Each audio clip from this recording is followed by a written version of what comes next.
အကောင်းဆုံးမင်းစဉ်းစားရွေးချယ်မင်းရှောင်းမဲ့လမ်းမဲ့သွားမဲ့ခရီးဘလောက်ကြမ်းကြမ်းလုံလောက်ဝီရဆွဲနဲ့ရှောင်းရှင်ပန်းနိုင်မဝေးပါဘူးမင်းဘဝမင်းမဆိုင်နဲ့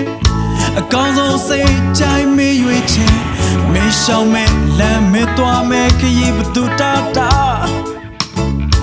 တတိရှိဆွဲနဲ့ရှောင်းရှင်ပန်းနိုင်ရောက်မှာပါအောင်မြင်ခြင်းရဖို့အတွက်တခြားလူဘဝကိုမနှင်းပါလေအောင်မြင်ဖို့မင်းကြိုးစားမမနာတရားကိုပေးဖယ်ထား